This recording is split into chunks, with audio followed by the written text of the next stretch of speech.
File 1. Gulliver's Travels by Jonathan Swift. A Voyage to Lilliput. Chapter 1.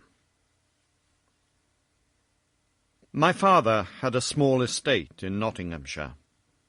I was the third of 5 sons. He sent me to Emmanuel College in Cambridge at 14 years old, where I resided 3 years and applied myself close to my studies. But the charge of maintaining me, although I had a very scanty allowance, being too great for a narrow fortune, I was bound apprentice to Mr. James Bates, an eminent surgeon in London, with whom I continued 4 years.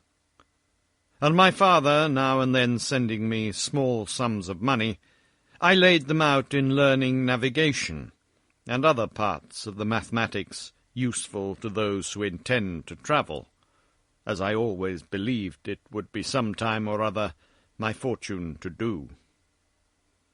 When I left Mr. Bates, I went down to my father, where, by the assistance of him and my Uncle John, and some other relations, I got £40, and a promise of £30 a year to maintain me at Leyden. There I studied physic 2 years and 7 months, knowing it would be useful in long voyages.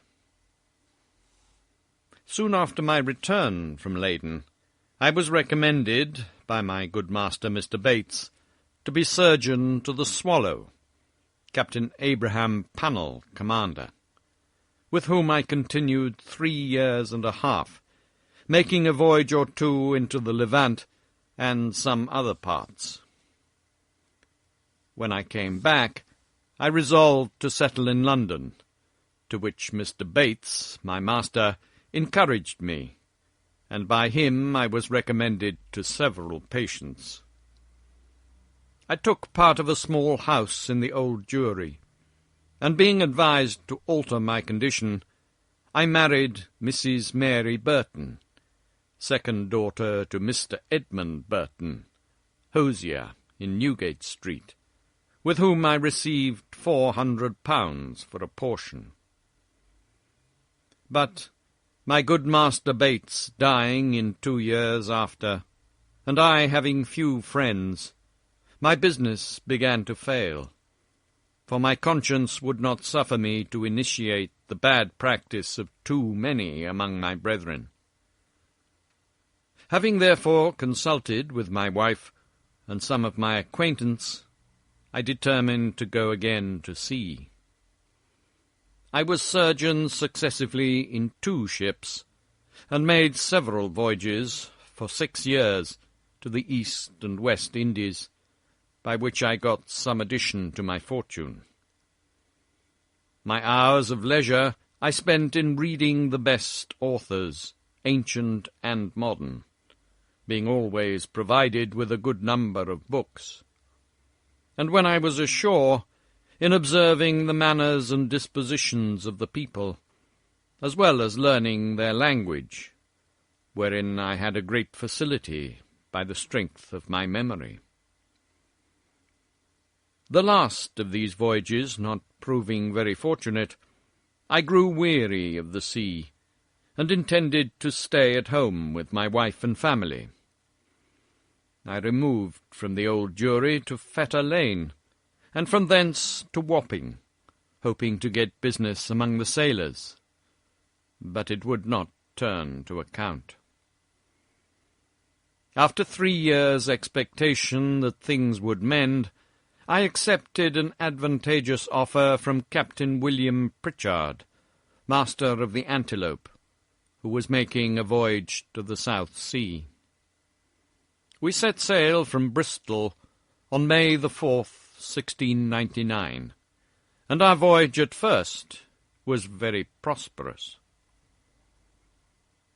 It would not be proper, for some reasons, to trouble the reader with the particulars of our adventures in those seas.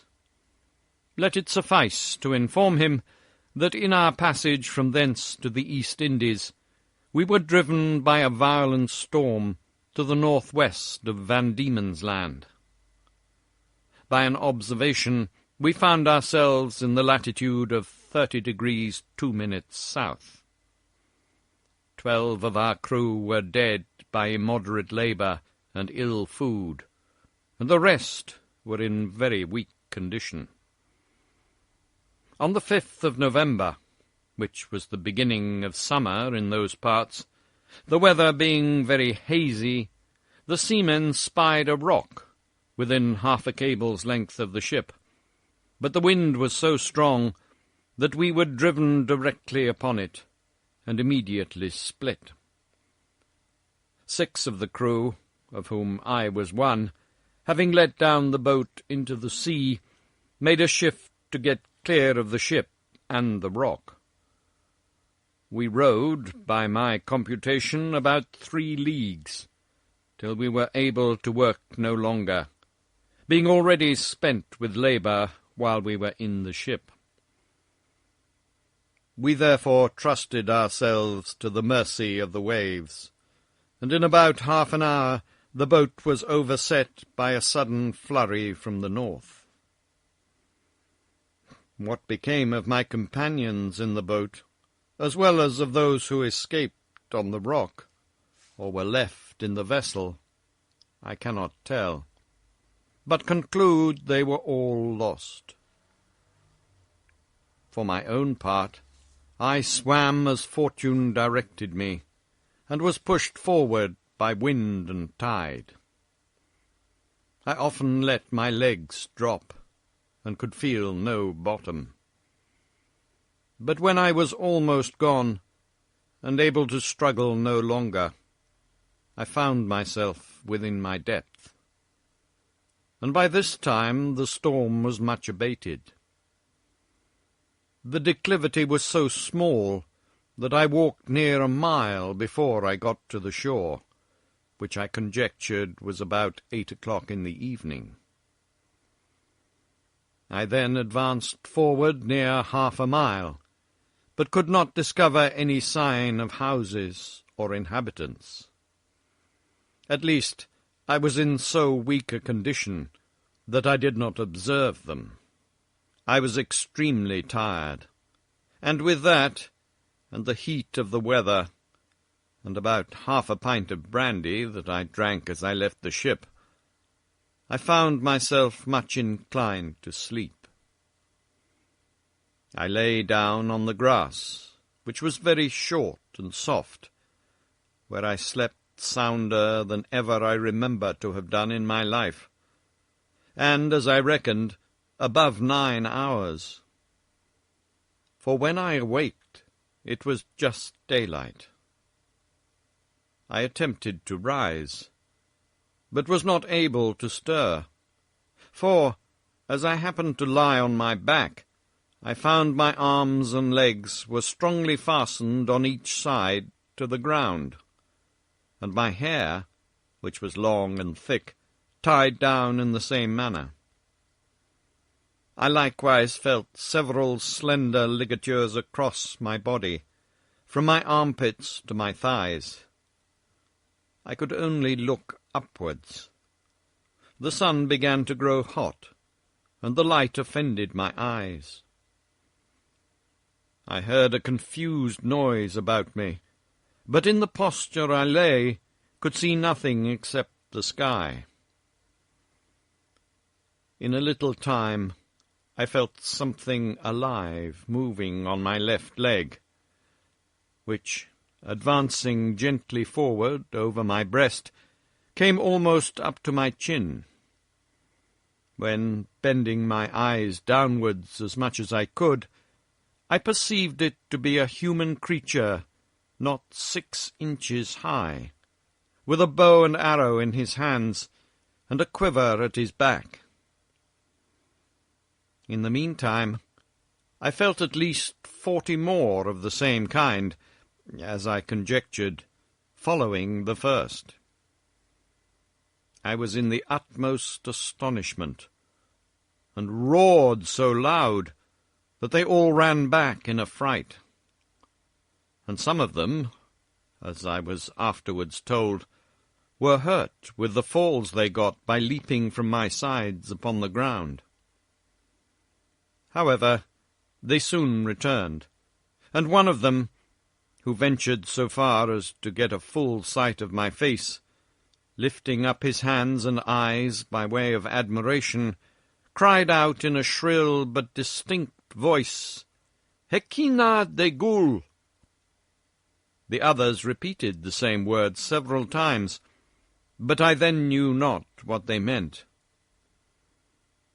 I lay all this while, as the reader may believe, in great uneasiness. At length, struggling to get loose, I had the fortune to break the strings and wrench out the pegs that fastened my left arm to the ground, for, by lifting it up to my face, I discovered the methods they had taken to bind me, and at the same time, with a violent pull, which gave me excessive pain, I a little loosened the strings that tied down my hair on the left side, so that I was just able to turn my head about 2 inches. But the creatures ran off a second time before I could seize them. Whereupon there was a great shout in a very shrill accent, and after it ceased, I heard one of them cry aloud, "Tolgo Phonak!" when in an instant I felt above 100 arrows discharged on my left hand, which pricked me like so many needles. And besides, they shot another flight into the air, as we do bombs in Europe, whereof many, I suppose, fell on my body, though I felt them not, and some on my face, which I immediately covered with my left hand. When this shower of arrows was over, I fell a-groaning with grief and pain, and then, striving again to get loose, they discharged another volley, larger than the first, and some of them attempted with spears to stick me in the sides. But by good luck I had on me a buff jerkin which they could not pierce. I thought it the most prudent method to lie still, and my design was to continue so till night, when, my left hand being already loose, I could easily free myself. And as for the inhabitants, I had reason to believe I might be a match for the greatest armies they could bring against me, if they were all of the same size with him that I saw. But fortune disposed otherwise of me.